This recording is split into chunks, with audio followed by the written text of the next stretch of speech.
یہ کیسے عامل چند منٹوں میں بلکہ میرے خیال میں تو کچھ ایسے ایکسپیرینسز بھی ہیں چند سیکنڈز میں بتا دیتے ہیں کہ جی آپ پہ جادو ہے، آپ پہ فلانا ہے، آپ پہ یہ عمل ہوا ہے. یہ کیا معاملہ ہے؟ اتنی تیز ان کی علم کی وہ سپیڈ ہوتی ہے کہ چند سیکنڈز میں، منٹس میں بتا دیتے ہیں. جی اللہ اکبر. ایسے لوگ جو ہیں نا، انہوں نے بیسیکلی لفظ استخارہ، جو نام استخارے کا نام ہے نا، اس کو یوز کیا ہے.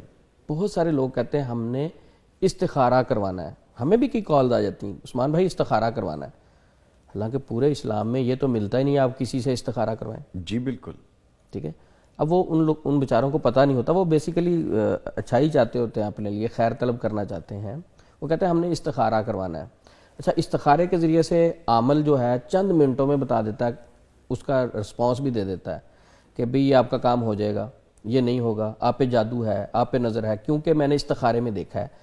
تو آپ کا سوال ہے کہ کیا اس کو کچھ سکرین پہ نظر آ جاتا ہے؟ ہاں جی، کیا ہے وہ، کیا چیز ہے؟ کیسے، جو ایسا کون سا علم ہے اور جو ہم بھی سیکھ لیں کہ اتنا فاسٹ دور میں فاسٹ طریقے سے اپنے معاملات کو دیکھ سکیں؟ سیکنڈز میں سر، منٹوں میں. جی ایسے لوگ بالکل لوگوں کے ساتھ دھوکہ کر رہے ہیں، غلط گائیڈ یہ کر رہے ہیں. کلیئر ہے بالکل، یہ کلیئر ہے، دھوکہ ہے. استخارے کے نام پہ، استخارے کے نام پہ میں استخارے کے بارے میں تھوڑا سا آگاہ کر دوں. جو لوگ استخارہ کروانے کے لیے فون کرتے ہیں ہمیں یا کسی کو بھی، ان کو پتہ ہونا چاہیے استخارہ کہتے کس کو ہیں. استخارہ بیسیکلی اللہ سے خیر طلب کرنے کا نام ہے، خود خیر طلب کرنی ہے. استخارے کے متعلق حدیث ہے، نبی پاک صلی اللہ علیہ وسلم کا فرمان عالی شان ہے کہ اللہ سے خیر طلب کرو. استخارے کے متعلق نبی صلی اللہ علیہ وسلم صحابہ کو استخارے کی دعا اس طرح یاد کروایا کرتے تھے جس طرح قرآن کی آیت ہو. استخارے کی تعلیم دیا کرتے تھے. اگر اس کا ترجمہ ہم دیکھیں، اللہم انی استخیرک بعلمک، یعنی میں خیر طلب کرتا ہوں. اب خیر تو مجھے چاہیے.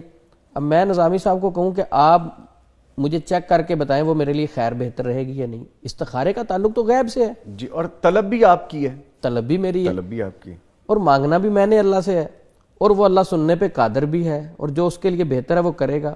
استخارہ جو ہے اس کا لنک غیب سے ہے، اور اسلام غیب کے متعلق یہ کہتا ہے کہ اللہ کے علاوہ کوئی نہیں جانتا. بے شک بے شک. جب غیب کوئی اور جانتا ہی نہیں ہے تو استخارے کا لنک غیب سے ہے، پھر ہم کیوں عملوں سے رابطہ کرتے ہیں ہمارا استخارہ کرو؟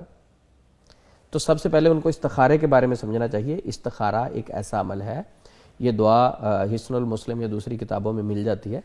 وضو کریں، کوئی بھی کام ہے، مثلا کوئی بزنس سٹارٹ کرنا چاہتا ہے، کاروبار کرنا چاہتا ہے، کوئی بھی کام کرنا چاہتا ہے، حتیٰ کہ وہ یہ جاننا چاہتا ہے کہ یا اللہ میرے اوپر کوئی ایسی چیز ہے یا نہیں، وہ اللہ سے مشورہ کرے.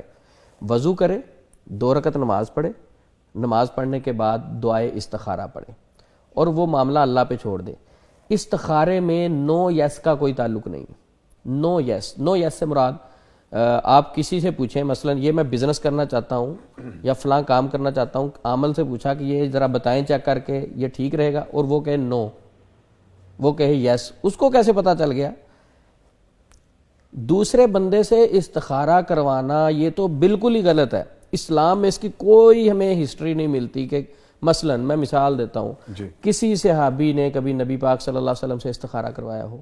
ایک روایت دیکھیں نا، اگر استخارہ دوسرے سے کروانا جائز ہوتا تو سب سے پہلے نبی پاک صلی اللہ علیہ وسلم اپنے صحابہ کو خود استخارہ کر کے پھر سلسلہ یہاں سے جڑتا ہوا نظر آتا ہمیں، وہاں پہ کوئی چیز ہی نہیں ہے ایسی. پھر دوسرا، صحابہ جو ہیں، کبھی کسی صحابی نے دوسرے صحابی سے استخارہ کروایا ہو؟ یہ بھی کبھی نہیں سنا ہم نے.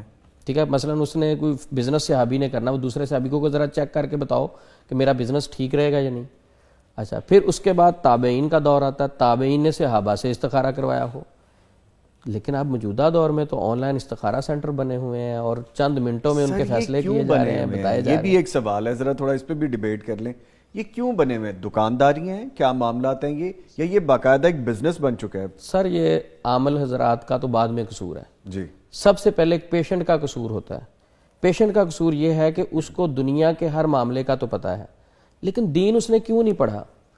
اگر 60-70 سال ہماری زندگی کے ایوریج ہے، ہم اپنی لائف کے لیے، اپنے بچوں کے لیے، اپنے سٹیٹس کے لیے تو بھاگتے ہیں، لیکن دین کس نے پڑھنا تھا؟ دین صرف کیا علماء پہ پڑھنا فرض ہے یا ہر کلمہ پڑھنے والے پہ فرض ہے؟ جب سب کو جنت چاہیے تو سب کو پڑھنا چاہیے نا دین. کس نے جاننا تھا کہ استخارے کا سنت طریقہ کیا ہے، نبی پاک کا حکم کیا ہے؟ ہم اپنے بچوں کو قرآن پاک ناظرے سے پڑھاتے ہیں، ہے، لیکن کبھی ہم نے غور نہیں کیا یار بچوں کو ترجمہ بھی پڑھاؤ تاکہ ان کے اندر سینس آئے، انہیں پتہ چلے شعور اس میں آئے، لکھا کیا ہوا ہے، لکھا کیا ہے، یہ کہہ کیا رہا ہے ہمیں۔ اسلام بتاتا کیا ہے۔ جب ہمیں پتہ ہی نہیں ہے استخارہ کہتے کس کو ہیں، تو پھر اس کے بعد آپ کی کم علمی، لوگوں کے پاس جب نالج نہیں ہوتا، تعلیم نہیں ہوتی، شعور نہیں ہوتا، کم علمی ایک اندھیرا ہے، تو اس اندھیرے سے پھر عمل ایزیلی کھیلتے ہیں، فائدہ اٹھاتے ہیں، ان کے سینس اور سوچ کے ساتھ کھیلتے ہیں۔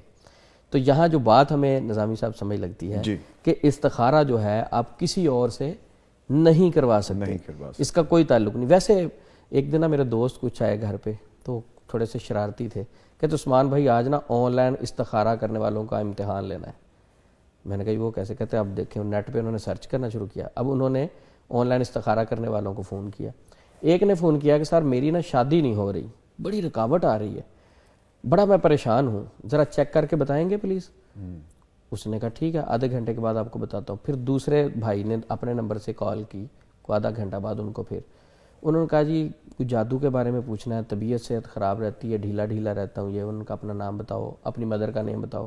انہوں نے بھی بتا دیا، ان کو بھی انہوں نے آدھے گھنٹے کا ٹائم دے دیا۔ وہی جو بھی آپ کی مدر کا نام پوچھے گا وہ رانگ نمبر ہے، یاد ہے ہم نے یہ بھی ڈسکس کیا تھا۔ ٹھیک ہے، اچھا یہ بھی ہم بات انشاءاللہ اس کے بعد کرتے ہیں کہ استخارہ کرنے والے بھی ان چیزوں کا سوال کرتے ہیں جن چیزوں کا سوال جادوگر کرتے ہیں اس کے بعد۔